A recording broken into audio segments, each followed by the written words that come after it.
فرزند زہرا یہ حالات برے ہیں۔ کاشانۂ بصیرت ایک ایسا مکمل یوٹیوب چینل جس پر محروم بصارت کے لیے بالخصوص اور تمام افراد کے لیے بالعموم سینکڑوں کی تعداد میں اسلامی کتب دستیاب ہیں۔ لہذا گزارش ہے کہ آپ اپنی ذمہ داری نبھاتے ہوئے کاشانۂ بصیرت کو سبسکرائب کرنے کے ساتھ ساتھ بیل آئیکن کو پریس کیجیے تاکہ آپ علم کے حصول کے ساتھ ساتھ مذہب اہل بیت کی اشاعت میں بھی اہم کردار ادا کرتے رہیں۔ کاشانۂ بصیرت، کاشانۂ بصیرت، کاشانۂ بصیرت۔ فرزند زہرا یہ حالات برے ہیں۔ بسم اللہ الرحمن الرحیم۔ السلام علیکم سامعین، کاشانۂ بصیرت کا یوٹیوب چینل میں سیمی زوار ہم کتاب پڑھ رہے ہیں آج کل کلام امیر المومنین علیہ السلام، شرح نہج البلاغہ، تالیف آیت اللہ ناصر مکارم شیرازی، ترجمہ زیر نگرانی مولانا سید شہنشاہ حسین نقوی، پیشکش باب العلم دارالتحقیق کراچی۔ یہ ہے اس کتاب کا والیوم 7 اور ریڈنگ کا پارٹ نمبر 31، اور ہم یہاں پر جیسا کہ آپ سب کو معلوم ہے خطبہ 192 پڑھ رہے ہیں کہ جس کو خطبہ قاسیہ کہا جاتا ہے، قاف الف صاد عین ہے، جیسا کہ ہم نے آغاز میں ہی آپ کی سماعتوں کی نظر کیا تھا کہ اس خطبے کا نام کیا ہے۔ چلیے ہم کتاب کے صفحہ نمبر 398 پر آپ سے لاسٹ نشست میں اجازت ہم نے چاہی تھی، اور اسی صفحے پہ ہم اب ریڈنگ کا آغاز کرتے ہیں۔ 15واں حصہ جو عربی کا پیراگراف ہے وہ آغاز اور اختتام کے الفاظ آپ کی سماعتوں کی نظر۔ وَتَدَبَّرُوا احوالا سے آغاز ہے اور ختم ہو رہا ہے کہ تذهب الاعمال الیہ بہم۔ ترجمہ: اور تم پر لازم ہے کہ گزشتہ زمانے کے اہل ایمان کے واقعات اور حالات میں غور و فکر کرو کہ صبر آزما ابتلاؤں اور جان کا مصیبتوں میں ان کی کیا حالت تھی۔ کیا انہوں نے سب لوگوں سے زیادہ مصائب نہیں جھیلے اور تمام بندوں سے زیادہ شدت اور زحمت میں نہیں تھے، اور دنیا جہاں سے زیادہ تنگی کے عالم میں نہ تھے کہ فرعونوں نے انہیں اپنا غلام بنا رکھا تھا اور انہیں سخت سے سخت اذیتیں پہنچاتے اور تلخیوں کے گھونٹ پلاتے، اور ان کی یہ حالت ہو گئی تھی کہ وہ تباہی اور ہلاکت کی، ذلتوں اور غلبہ و تسلط کی قہر سامانیوں میں گھرتے چلے جا رہے تھے۔ نہ انہیں بچاؤ کی کوئی تدبیر اور نہ روک تھام کا ذریعہ سوجتا تھا، یہاں تک کہ جب اللہ نے یہ دیکھا کہ یہ میری محبت میں اذیتوں پر پوری کد و کاوش سے صبر کیے جا رہے ہیں، کاف دال واو کدو کاف الف واو شین، کد و کاوش سے صبر کیے جا رہے ہیں اور میرے لیے مصیبتوں کو جھیل رہے ہیں، تو اس نے ان کے لیے مصیبت اور ابتلا کی تنگنائے سے تے نون گاف نون الف حمزہ بڑھیے، تنگنائے سے وسعت کی راہیں نکالیں اور ان کی ذلت کو عزت اور خوف و ہراس کو امن سے بدل دیا۔ چنانچہ وہ تخت فرما روائی پر سلطان اور مسند ہدایت پر رہنما ہوئے، اور انہیں امیدواروں سے بڑھ چڑھ کر اللہ کی طرف سے عزت و سرفرازی حاصل ہوئی۔ ترجمہ یہاں مکمل ہو گیا۔ شرح و تفسیر پڑھتے ہیں۔ ہیڈنگ ہے گزشتہ ادوار میں اہل ایمان کی کامیابی کا راز۔ امام عالی مقام علیہ السلام یہاں ایک بار پھر اپنے مخاطبین کی توجہات کو گزشتگان کے حالات کے مطالعے اور کٹھن آزمائشوں کی جانب مبذول کراتے ہیں اور بتاتے ہیں کہ کس طرح سے وہ الہی امتحانات میں اپنے دشمنوں کے مقابل فتح یاب ہوئے اور انہیں خدا کے فضل سے عزت، عظمت اور امن دوبارہ نصیب ہوا۔ آپ علیہ السلام فرماتے ہیں انورٹڈ کاما کے اور تم پر لازم ہے کہ گزشتہ زمانے کے اہل ایمان کے واقعات اور حالات میں غور و فکر کرو کہ صبر آزما ابتلاؤں اور جانکاہ مصیبتوں میں ان کی کیا حالت تھی۔ گفتگو کو جاری رکھتے ہوئے امام علیہ السلام ان کی سخت آزمائشوں کو بیان کرتے ہوئے فرماتے ہیں کہ کیا انہوں نے سب لوگوں سے زیادہ مصائب نہیں جھیلے اور تمام بندوں سے زیادہ شدت اور زحمت میں نہیں تھے، اور دنیا جہاں سے دنیا جہاں سے زیادہ تنگی کے عالم میں نہ تھے، انورٹڈ کاما کلوز۔ اس کے بعد امام علیہ السلام اس سلسلے میں مزید تفصیلات پیش کرتے ہوئے ان کی کٹھن زندگی کی مشکلات کو بیان فرماتے ہیں، انورٹڈ کاما، فرعونوں نے انہیں اپنا غلام بنا رکھا تھا اور انہیں سخت سے سخت اذیتیں پہنچاتے اور تلخیوں کے گھوٹ پلاتے، اور ان کی یہ حالت ہو گئی تھی کہ وہ تباہی اور ہلاکت کی ذلتوں اور غلبہ و تسلط کی قہر سامانیوں میں گھرتے چلے جا رہے تھے۔ نہ انہیں بچاؤ کی کوئی تدبیر اور نہ روک تھام کا ذریعہ سوجتا تھا، انورٹڈ کاما کلوز۔ اگرچہ گزشتہ اقوام کی زندگی کی مشکلات اور کٹھن آزمائشیں فراعنہ کے دور تک فراعنہ کے دور تک ہی محدود نہیں تھیں، لیکن چونکہ قرآن مجید میں بار بار فرعون کے دور میں بنی اسرائیل پر پڑنے والی عظیم مشکلات کی جانب اشارہ ہوا ہے اور تمام مسلمان ان سے باخبر ہیں، اس لیے امام علیہ السلام بالخصوص ان کی زندگی کی جانب اشارہ فرماتے ہیں کہ ایک جانب وہ سب ہی غلاموں کی سی زندگی جی رہے تھے اور ان سے سخت ترین کام لیے جاتے تھے اور انہیں نہایت ہی کم مراعات دی جاتی تھیں، اور ان کی جانب سے جان کا خطرہ محسوس ہونے کی صورت میں ان کے مردوں کو قتل کر دیا جاتا تھا، جبکہ عورتوں کو کام کاج اور کنیزی کی خاطر زندہ رکھا جاتا تھا۔ یوں کئی برس بیت گئے اور انہیں نجات کے لیے کوئی راہ نہ ملی، لیکن آخر کار خدا کا لطف ان کے شامل حال ہوا اور وہ معجزانہ طور پر دشمنوں پر فتح یاب ہوئے، اور فراعنہ فیر الف عین نون ہے اور ان کے آوان راہی عدم ہو گئے، الف عین واو الف نون، راہی عدم ہو گئے۔ جیسے کہ امام علیہ السلام فرماتے ہیں کہ حالات یوں ہی رہے یہاں تک کہ جب اللہ نے یہ دیکھا کہ یہ میری محبت میں اذیتوں پر پوری قد و کاش سے صبر کیے جا رہے ہیں اور میرے لیے مصیبتوں کو جھیل رہے ہیں، تو اس نے ان کے لیے مصیبت اور ابتلا کی تنگ نائے سے وسعت کی راہیں نکالی، انورٹڈ کاما کلوز لکھا ہے۔ ہاں، جب انسان آزمائش کے میدان سے سر بلند ہو کر نکل آتا ہے تو خدا مشکلات کی تاریک گھٹاؤں کو ہٹا دیتا ہے اور کامیابی کا درخشاں سورج ابھر آتا ہے، جیسا کہ حضرت موسیٰ علیہ السلام ان کے ساتھیوں اور دوسری اقوام کے ساتھ ہوا۔ امام علی مقام علیہ السلام نے اس جملے میں ان کی کامیابی کی جانب ایک کلی اشارہ کیا۔ اس کے بعد آپ علیہ السلام تشریح کرتے ہوئے فرماتے ہیں، انورٹڈ کاما، کہ ان کی ذلت کو عزت اور خوف و ہراس کو امن سے بدل دیا، چنانچہ وہ تخت فرما روائی پر سلطان اور مسند ہدایت پر رہنما ہوئے اور انہیں میں امیدوں سے بڑھ چڑھ کر اللہ کی طرف سے عزت و سرفرازی حاصل ہوئی، انورٹڈ کاما کلوز۔ قرآن مجید میں بنی اسرائیل اور فرعونیوں کے بارے میں زیادہ وضاحت پائی جاتی ہے جو کہ اس کامیابی کے پہلوؤں کو بتاتی ہے، جیسا کہ خدا بند متعال کا ارشاد ہے، انورٹڈ کاما، سورہ دخان آیت نمبر 25 سے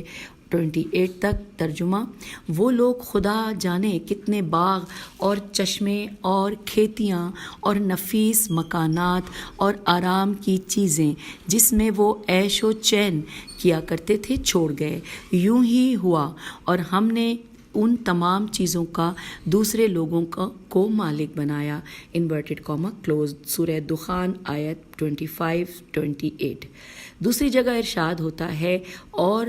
ہم تو یہ چاہتے ہیں کہ جو لوگ روئے زمین میں کمزور کر دیے گئے ہیں ان پر احسان کریں اور انہی کو لوگوں کا پیشوا بنائیں اور انہی کو اس سرزمین کا مالک بنائیں، انورٹڈ کاما کلوز، حوالہ سورہ قصص آیت نمبر 5۔ اب یہاں پر سامعین ہمارا یہ 15واں جو ہم پڑھ رہے تھے ترجمہ ہم نے پڑھا اور شرح و تفسیر یہ مکمل ہوئی، اور اب ساتھ ہی یہاں پر ہم آ گئے ہیں پیج 402 پر، 16واں حصہ شروع ہو رہا ہے، آغاز ہو رہا ہے فانظروا کیف کانوا اور اختتام ہے عبرۃ للمعتبرین۔ ترجمہ: غور کرو کہ جب ان گزشتہ قوموں کی جمعیتیں یکجا خیالات، یکسو اور دل یکساں تھے اور ان کے ہاتھ ایک دوسرے کو سہارا دیتے اور تلواریں ایک دوسرے کی معین و مددگار تھیں اور ان کی بصیرتیں تیز اور ارادے متحد تھے، تو اس وقت ان کا عالم کیا تھا؟ کیا وہ اطراف زمین میں فرما روا اور دنیا والوں کی گردنوں پر حکمران نہ تھے؟ اور تصویر کا یہ رخ بھی دیکھو کہ جب ان میں پھوٹ پڑ گئی، یکجہتی درہم برہم ہو گئی، ان کی باتوں اور دلوں میں اختلافات کے شاخسانے پھوٹ نکلے اور وہ مختلف ٹولیوں میں بٹ گئے اور الگ جتھے بن کر ایک دوسرے سے لڑنے بھڑنے لگے، تو ان کی نوبت یہ ہو گئی کہ اللہ نے ان سے عزت و بزرگی کا پیراہن اتار لیا اور نعمتوں کی آسائشیں ان سے چھین لیں، اور تمہارے درمیان ان کے واقعات کی حکایتیں عبرت حاصل کرنے والوں کے لیے عبرت بن کر رہ گئیں۔ یہاں پر ترجمہ مکمل ہوا، اور اب ہم پڑھتے ہیں شرح و تفسیر۔ ہیڈنگ ہے اتحاد و افتراق، کامیابی اور ناکامی کا اہم ترین سبب۔ گزشتہ اقوام اور ان کے عبرت انگیز انجام پر جامع گفتگو کے بعد امام علی مقام علیہ السلام خطبے کے اس حصے میں نتیجہ اخذ کرتے ہوئے کامیابی و ناکامی کے اصل سبب کا تعین کرتے ہیں، جو کہ صفتوں میں اتحاد اور افتراق ہے، اور مختلف پیرایوں کے ساتھ سین الف تے ساتھ یعنی 7 جملوں کے ضمن میں وحدت کے پہلوؤں کو بیان کرتے ہوئے فرماتے ہیں انورٹڈ کاما غور کرو کہ جب ان گزشتہ قوموں کی جمعیتیں یکجا، خیالات یکسو اور دل یکساں تھے، اور ان کے ہاتھ ایک دوسرے کو سہارا دیتے اور تلواریں ایک دوسرے کی معین و مددگار تھیں، اور ان کی بصیرتیں تیز اور ارادے متحد تھے، تو اس وقت ان کا علم کیا تھا؟ کیا وہ اطراف زمین میں فرما روا اور دنیا والوں کی گردنوں پر حکمران نہ تھے؟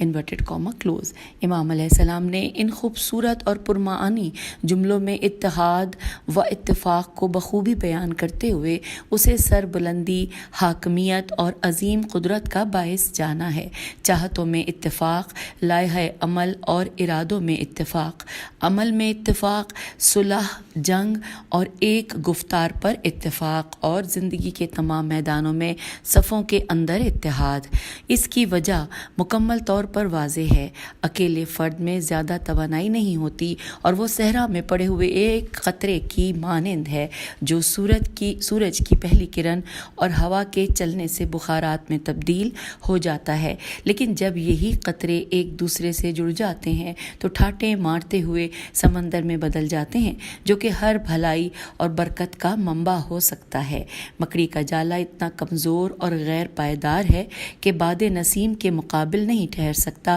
لیکن آج کے دور میں ان جالوں کو آپس میں بن کر بلٹ پروف کرتیاں بنائی جاتی ہیں جو کہ سب سے زیادہ مضبوط اور پائیدار ہیں، اور یہی ہے اتحاد و اتفاق کا کردار۔ ممکن ہے کہ درج بالا جملے بنی اسرائیل سے متعلق ہوں، جس زمانے حضرت موسیٰ علیہ السلام فرعون کے خلاف کھڑے ہوئے، انہوں نے صفوں کو متحد کیا، اور اللہ کی عنایات ان لوگوں کے شامل حال ہوئیں، اور وہ پوری مملکت مصر اور اس کے اطراف کی سرزمینوں پر حاکم ہوئے، اور اب حضرت موسیٰ علیہ السلام کے بعد حضرت داؤد اور حضرت سلیمان علیہ السلام کی عظیم حکومتیں تشکیل پائیں۔ نیز ممکن ہے کہ یہ ایک کلی اور عمومی اصول ہو جو کہ تاریخ میں بارہا وقوع پذیر ہوتا رہا ہے کہ جب بھی صفوں، آراء، ارادوں اور طرز عمل میں اتفاق و اتحاد جنم لے تو یہ اپنے پیچھے کامیابی لے آتا ہے۔ آگے چلتے ہیں۔ بہرحال امام علیہ السلام کا بیان اس حقیقت کی عکاسی کرتا ہے کہ اگرچہ کامیابی اور ترقی کے بہت سے عوامل ہیں، لیکن ان میں سب سے اہم اتحاد اور اتفاق کا مسئلہ ہے۔ آپ علیہ السلام گفتگو کو جاری رکھتے ہوئے شکست کے اصل سبب کو بیان کرتے ہیں، جو کہ آراء کا اختلاف اور صفوں میں افتراق ہے، اور آپ علیہ السلام 5 جملوں کے ضمن میں اس کے مختلف پہلوؤں کی جانب اشارہ کرتے ہوئے فرماتے ہیں انورٹڈ کاما، اور تصویر کا یہ رخ بھی دیکھو کہ ان کا انجام کیا ہوا جب ان میں پھوٹ پڑ گئی، یکجہتی درہم برہم ہو گئی، ان کی باتوں اور دلوں میں اختلافات کے شاخسانے پھوٹ نکلے، اور وہ مختلف ٹولیوں میں بٹ گئے اور الگ جتھے بن کر ایک دوسرے سے لڑنے بھیڑنے لگے، تو ان کی نوبت یہ ہو گئی کہ اللہ نے ان سے عزت اور بزرگی کا پیراہن اتار لیا اور نعمتوں کی آسائشیں ان سے چھین لیں، اور تمہارے درمیان ان کے واقعات کی حکایتیں عبرت حاصل کرنے والوں کے لیے عبرت بن کر رہ گئیں۔ Inverted comma close. جی ہاں، جب کسی ملت کی توانائیاں اختلاف کے راستے پر گامزن ہوں تو الفت اور محبت افتراق اور عداوت میں بدل جاتی ہیں، اور اختلاف رائے اور افکار کے افتراق، الف تیرے الف قاف، افتراق کی آگ بھڑک اٹھتی ہے۔ بجائے اس کے کہ اپنے دشمن کے ساتھ لڑیں، خود اپنے آپ سے دست و گریباں ہو جاتے ہیں اور ان کی توانائیاں اس راستے میں ضائع ہو جاتی ہیں۔ خدا بھی ان کے سروں پر سے دست رحمت اٹھا لیتا ہے اور ذلت کا لباس انہیں پہنا دیتا ہے۔ امام علیہ السلام کے کلام کا یہ حصہ بھی بنی اسرائیل کے پے در پے کامیابیوں کے بعد کے حالات و واقعات کی جانب اشارہ ہے کہ وہ مسلسل کامیابیوں کے بعد اختلاف اور افتراق کی وجہ سے اپنے اقتدار سے محروم ہو گئے اور منتشر ہو کر در بدر ہو گئے۔ نیز ان تمام قوموں کی جانب اشارہ ہے جنہیں اتحاد کے زیر سایہ کامیابی ملنے کے بعد کفران نعمت اور اختلافات کے سبب بدبختیوں نے آ گھیرا ہے اور وہ کھائی کے کنارے کھڑے ہیں۔ یہاں پر 16واں حصہ خطبہ 192 کا مکمل ہوا۔ ہم پیج 405 پر آ گئے ہیں۔ پڑھنے جا رہے ہیں خطبہ 192 کا 17واں حصہ۔ عربی کا پیراگراف کہاں سے آغاز ہے اور کہاں پر اختتام، آپ کی سماعتوں کی نظر۔ فا تبرو بحالی یہاں سے آغاز ہے اور ختم ہو رہا ہے وغاراتن مشنونت۔ ترجمہ۔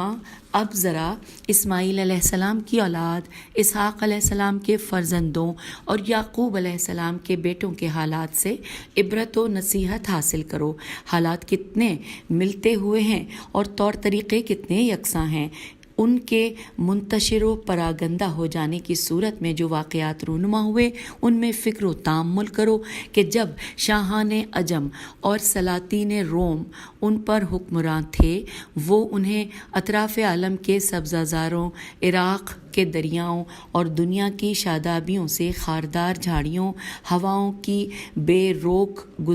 گزرگاہوں اور معیشت کی دشواریوں کی طرف دھکیل دیا، اور آخر انہیں فقیر و نادار اور زخمی پیٹھ والے اونٹوں کا چرواہا اور بالوں کی جھوپڑیوں کا باشندہ بنا کر چھوڑتے تھے۔ ان کے گھر بار دنیا جہاں سے بڑھ کر خستہ و خراب اور ان کے ٹھکانے خشک سالیوں سے تباہ حال تھے۔ نہ ان کی کوئی آواز تھی جس کے پروبال کا سہارا لیں، نہ انس و محبت کی چھاؤں تھی جس کے بلبوتے پر بھروسہ کرے۔ ان کے حالات پراگندہ، ہاتھ الگ الگ تھے، کثرت و جمعیت بٹی ہوئی، جاں گداز مصیبتوں اور جہالت کی تہوں میں پڑے ہوئے تھے، یوں کہ لڑکیاں زندہ درگور تھیں، گھر گھر مورتی کی پوجا ہوتی تھی، رشتے ناطے توڑے جاتے تھے اور لوٹ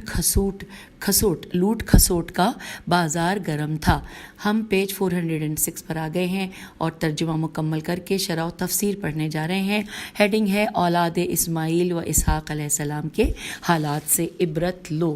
گزشتہ حصوں میں گزشتہ قوموں کی کامیابی اور شکست کے عوامل و اسباب سے متعلق تفصیلی بیان کے بعد امام علیہ السلام اس مطلب کے تاریخی مصادیق کو پیش کرنے کے سلسلے میں گزشتہ تاریخ میں سے اسماعیل، اسحاق اور یعقوب علیہ السلام کے فرزندوں کے حالات مخاطبین سے بیان کرتے ہیں تاکہ وہ اس سے عبرت پکڑیں۔ چنانچہ آپ فرماتے ہیں کہ اب ذرا اسماعیل علیہ السلام کی اولاد، اسحاق علیہ السلام کے فرزندوں اور یعقوب علیہ السلام کے بیٹوں کے حالات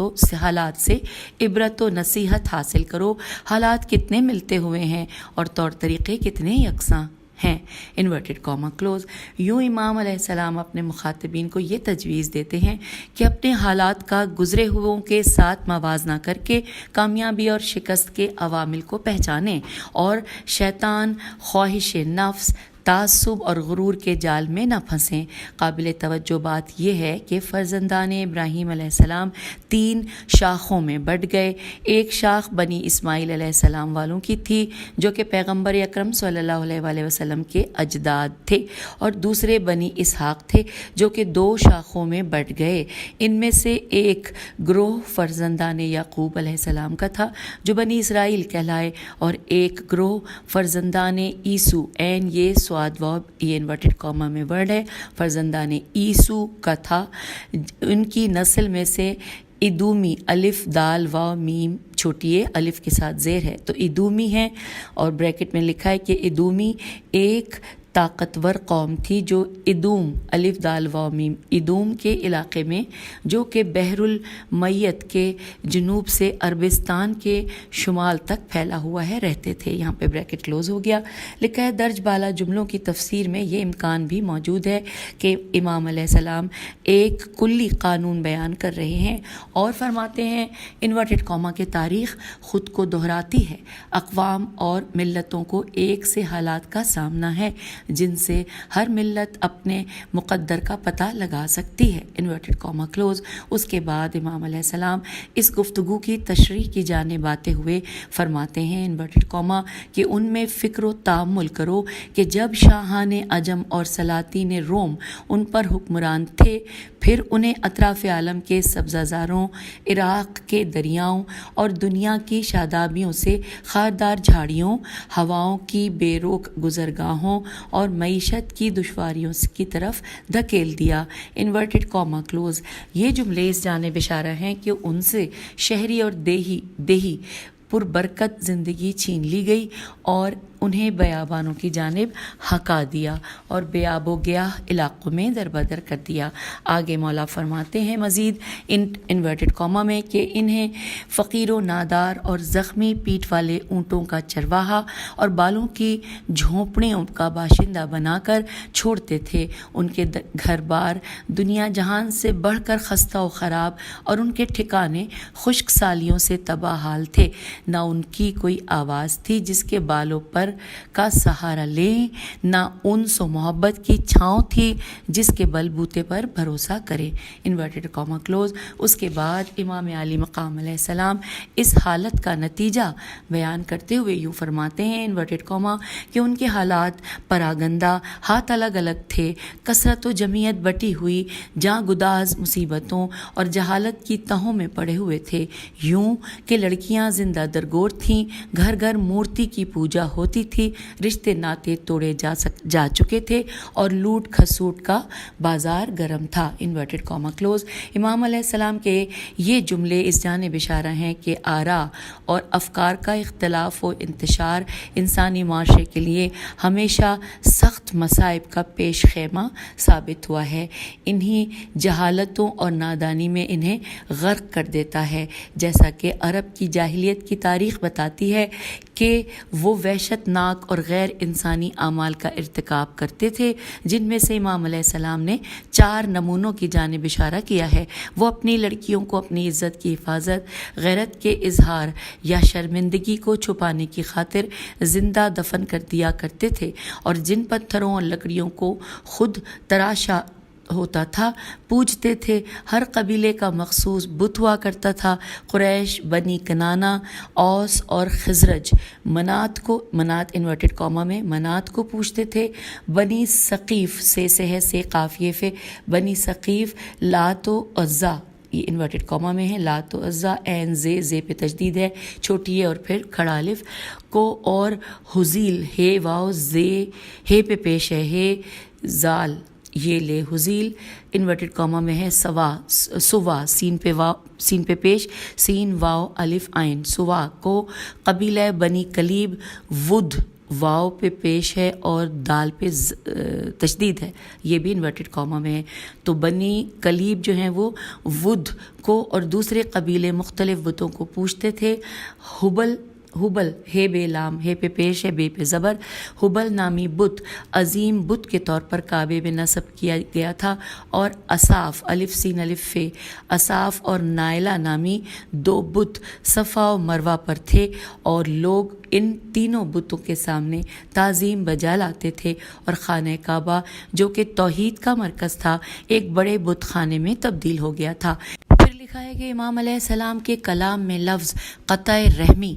اولاد کو فقر کی وجہ سے یا عبادت کی غرض سے بتوں کے سامنے قتل کرنے کی جانب اشارہ ہو، اور لفظ غارات مشنوط میم شین غین الف رے الف تے اور میم شین نون واو نون تے،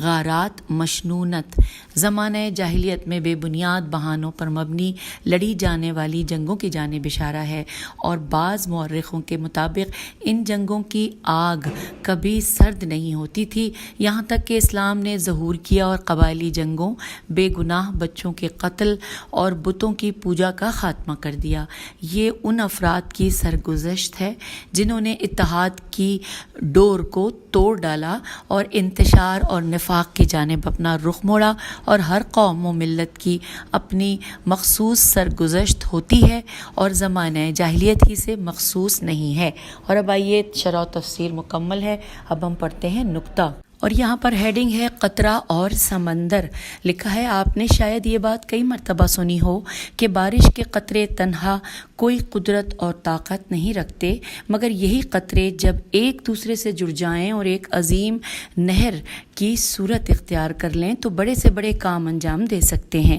من جملہ بجلی کی طاقت پیدا کر سکتے ہیں جو بڑے بڑے کارخانے چلاتے ہیں، شہروں اور قصبوں کو روشن کرتے ہیں، کھیتوں اور وسیع باغات کی آبیاری کرتے ہیں۔ المختصر یہ کہ یہ قطرے حیات بخش ہیں۔ انسان بھی بالکل ایسا ہی ہے، وہ جتنا بھی طاقتور اور قوی ہو اپنی ذات میں تنہا کچھ نہیں، وہ بارش کے ایک قطرے کی مانند ہے، لیکن جب یہ چھوٹی قوتیں باہم جڑ جاتی ہیں تو دنیا کو ہلا کر رکھ دیتی ہیں، نہ صرف میدان جنگ میں دشمن کے مقابل عظیم بند کی طرح ٹھہر جاتے ہیں بلکہ عظیم و دانش اور اقتصادی دنیا میں بھی عظیم ترقی کا سبب بنتے ہیں۔ اگر انسانی معاشرے میں پوری تاریخ میں دانش مندوں کے علم کے قطرے باہم نہیں جڑتے تو آج ہمیں یہ علمی ترقی دیکھنے کو نہیں ملتی، اور انسانی تمدن پتھر کے دور کی مانند ہوتا۔ جس وقت انسانی معاشروں میں اختلافات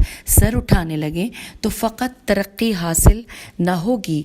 بلکہ تمام طاقت اور توانائیاں ایک دوسرے سے لڑنے جھگڑنے میں ختم ہو جائیں گی، اور ویرانی اور پسماندگی کے سوا کوئی اثر باقی نہیں رہے گا۔ پھر لکھا ہے کہ امام علی مقام علیہ السلام نے اس خطبے میں بارہا اس مطلب کی تاکید کی ہے اور اپنے مخاطبوں کو انسانی تاریخ کی گہرائیوں میں لے جا کر اتحاد اور اختلاف کے نتائج سے بخوبی روشناس کرایا ہے۔ قرآن مجید کی آیات اور اسلامی روایات میں بھی اس موضوع کی تاکید بہت زیادہ کی گئی ہے، لیکن صفوں میں اتحاد کی بحالی ہمیشہ آسان نہیں، اس راہ میں زیادہ آفتیں ہیں۔ من جملہ تعصب، تکبر و غرور، انا پرستی، اپنے جز وقتی مفادات کو وسیع المیعاد مفادات پر ترجیح دینا، جس کی جانب امام علیہ السلام نے اس خطبے میں اشارہ کیا ہے کہ یہ سب سے بڑی آفت ہے۔ امام علیہ السلام نے نہج البلاغہ کے دوسرے خطبوں میں بھی اس معنی کی تاکید کی ہے۔ من جملہ خطبہ نمبر 127 میں فرماتے ہیں انورٹڈ کوما کہ جدائی اور تفرقے سے بچو، اس لیے کہ تنہا اور اکیلے افراد شیطان کا لقمہ اور حصہ بن جاتے ہیں، جس طرح الگ ہو جانے والی بھیڑ بھیڑیے کا لقمہ بن جاتی ہے، انورٹڈ کوما کلوز۔ خطبہ نمبر 86 میں بھی واضح طور پر فرماتے ہیں مولا انورٹڈ کوما کہ ایک دوسرے کے ساتھ دشمنی اور عداوت نہ رکھو، اس لیے کہ یہ ہر خیر و برکت کو زائل کر دیتی ہے، انورٹڈ کوما کلوز۔ اس حصے کو ہم قرآن مجید سے ایک اہم پیغام کے ساتھ اختتام کرتے ہیں جس میں ارشاد ہوتا ہے ترجمہ آپس میں جھگڑا نہ کرو ورنہ تم ہمت ہار دو گے اور تمہاری ہوا اکھڑ جائے گی اور جنگ کی تکلیف کو جھیل جاؤ کیونکہ خدا تو یقیناً صبر کرنے والوں کا ساتھی ہے. Inverted comma close. سورہ انفال آیت نمبر 46. اور آئیے اب ہم 18واں حصہ اس خطبے کا پڑھتے ہیں. عربی میں کہاں سے کہاں تک ہے آپ کی سماعتوں کی نظر. فنظروا الی مواقعی سے شروع ہو کر ختم ہوتا ہے تقرؤ لہم صفاتن. ترجمہ دیکھو اللہ نے ان پر کتنے احسانات کیے کہ ان میں اپنا رسول بھیجا کہ جس نے اپنی اطاعت کا انہیں پابند بنایا اور انہیں ایک مرکز وحدت پر جمع کر دیا اور الہی نعمتوں نے اپنے پروبال ان پر پھیلا دیے اور ان کے لیے بخشش اور فیضان کی نہریں بہا دیں اور شریعت نے اپنی برکت کے بے بہا فائدوں میں لپیٹ لیا. چنانچہ وہ اس کی نعمتوں میں آسودہ اور اس کی زندگی کی تر و تازگیوں میں خوشی سے رہنے لگے اور ایک مسلط فرما روا بریکٹ میں لکھا ہے اسلام کے زیر سایہ زندگی کے تمام شعبے نظم و تربیت سے قائم ہو گئے اور ان کے حالات کی درستگی نے انہیں غلبہ و بزرگی کے پہلو میں جگہ دی اور ایک مضبوط سلطنت کی سربلند چوٹیوں میں دین و دنیا کی سعادتیں ان پر جھک پڑیں. وہ تمام جہان پر حکمراں اور زمین کی پہنائیوں میں تخت و تاج کے مالک بن گئے اور جن پابندیوں کی بنا پر دوسروں کے زیر دست تھے اب یہ انہیں پابند بنا کر ان پر مسلط ہو گئے. نہ ان کا دم خم ہی نکالا جا سکتا ہے اور نہ ہی ان کا کس بل توڑا جا سکتا ہے. یہاں پر یہ مکمل ہو گیا ترجمہ اور اب ہم اس کی شرح و تفسیر پڑھتے ہیں. ہیڈنگ ہے اسلام نے تمہیں عظمت اور قدرت سے نوازا. لکھا ہے گزشتہ بحث میں امام علیہ السلام نے عصر جاہلیت کی بدبختیوں، مشکلات، انار کی فقر اور خوف و خطر کے بیان کے بعد اس حصے میں ان برکات کا تذکرہ فرماتے ہیں مولا کہ جو پیغمبر اسلام صلی اللہ علیہ وآلہ وسلم کے قیام، اتحاد و اتفاق اور باہمی الفت کے زیر سایہ نصیب ہوئیں. چنانچہ آپ فرماتے ہیں انورٹڈ کاما دیکھو اللہ نے ان پر کتنے احسانات کیے کہ ان میں اپنا رسول بھیجا کہ جس نے اپنی اطاعت کا انہیں پابند بنا دیا اور انہیں ایک مرکز وحدت پر جمع کر دیا. Inverted comma close. ہاں عصر جاہلیت میں ہر قوم و قبیلہ بلکہ ہر شخص ذاتی مفادات، ہوا و ہوس کے پیچھے لگا ہوا تھا اور عظیم اختلاف و انتشار کا راج تھا. لیکن خداوند متعال نے توحید اور آئین اسلام کے زیر سایہ ایک پرچم کے نیچے سب کو اکٹھا کیا، انہیں ایک ہی حکم کے تحت قرار دیا اور اسی کے زیر سایہ سب کچھ بدل گیا. اس کے بعد امام علیہ السلام ان نعمتوں کی تشریح کرتے ہیں اور خوبصورت تشبیہات و استعاروں کے ذریعے ایک ایک کر کے گنواتے ہوئے فرماتے ہیں کہ انورٹڈ کاما کے الہی نعمتوں نے اپنے پر و بال ان پر پھیلا دیے اور ان کے لیے بخشش اور فیضان کی نہریں بہا دیں اور شریعت نے اپنی برکت کے بے بہا فائدوں میں لپیٹ لیا. چنانچہ وہ ان کی نعمتوں میں آسودہ اور اس کی زندگی کی تر و تازگیوں میں خوشی سے رہنے لگے. Inverted comma close. امام علیہ السلام پہلے اللہ تعالیٰ کی نعمتوں کو ایک پرندے سے تشبیہ دیتے ہیں کہ جو اپنے بچوں کو اپنے پروں کے نیچے چھپا لیتا ہے اور انہیں آرام، حرارت اور امن کا احساس دلاتا ہے. پھر آپ علیہ السلام انہیں پانی کی صاف و شفاف نہر سے تشبیہ دیتے ہیں کہ جو کھیتوں اور باغات کی طرف رواں دواں ہے اور انہیں سرسبز و شاداب کرتی ہے. آگے چل کر امام علیہ السلام ایک اہم ترین نعمت یعنی حکومت اسلامی کی جانب اشارہ کرتے ہیں. ایسی حکومت کہ جو مقتدر اور سرفراز ہو. چنانچہ آپ علیہ السلام فرماتے ہیں انورٹڈ کاما کے اور ایک مسلط فرما روا بریکٹ میں لکھا ہے اسلام کے زیر سایہ زندگی کے تمام شعبے نظم و ترتیب سے قائم ہو گئے اور ان کے حالات کی درستگی نے انہیں غلبہ و بزرگی کے پہلو میں جگہ دی اور ایک مضبوط سلطنت کی سر بلند چوٹیوں میں دین و دنیا کی سعادتیں ان پر جھک پڑیں. Inverted comma close. وہ تمام تعبیرات جو امام علیہ السلام نے بالخصوص عرب اور بالعموم مسلمانوں کی اسلام کے زیر سایہ کامیابی کے سلسلے میں پیش کیں، تاریخ اسلام ان کی صداقت پر بہترین گواہ ہے، اور اس بات پر شرق و غرب کے تمام مورخین یک زبان ہیں۔ آخر میں امام علیہ السلام مسلمانوں کی اپنے دشمنوں پر کامیابی کی جانب اشارہ کرتے ہیں اور فصیح پیرائے میں فرماتے ہیں انورٹڈ کاما کہ وہ تمام جہان پر حکمراں اور زمین کی پہنائیوں میں تخت و تاج کے مالک بن گئے، اور جن پابندیوں کی بنا پر دوسروں کے زیر دست تھے اب یہ انہیں پابند بنا کر ان پر مسلط ہو گئے۔ نہ ان کا دم خم ہی نکالا جا سکتا ہے اور نہ ہی ان کا کسبل توڑا جا سکتا ہے، انورٹڈ کاما کلوز۔ یہ اس جانب اشارہ ہے کہ ان بادشاہوں اور حکمرانوں نے جنہوں نے انہیں ان مسلمانوں کے باہمی اختلاف و انتشار، کمزوری اور ناتوانی کے نتیجے میں اسیر کر کے اپنا غلام بنا لیا تھا، اتحاد اور قوت کی بدولت جو مسلمانوں کو ایمان نے بخشی تھی، ان کے سامنے گھٹنے ٹیک دیے اور مسلمان ایک ناقابل شکست قوت میں بدل گئے۔ ایک مستشرق کہتا ہے، میم سین تے شین ر قاف کہتا ہے کہ مسلمان اتنے قدرت مند ہو گئے تھے کہ اگر کوئی ان کے ساتھ لڑنے کے بارے میں سوچتا بھی تو لوگ کہتے تھے کہ یہ پاگل ہو گیا ہے، سٹیا گیا ہے۔ سامعین، یہاں پر 18واں حصہ اس خطبے کا، خطبہ 192 کا، خطبہ قاسیہ کا مکمل ہوا۔ اجازت دیجیے، خدا حافظ، فی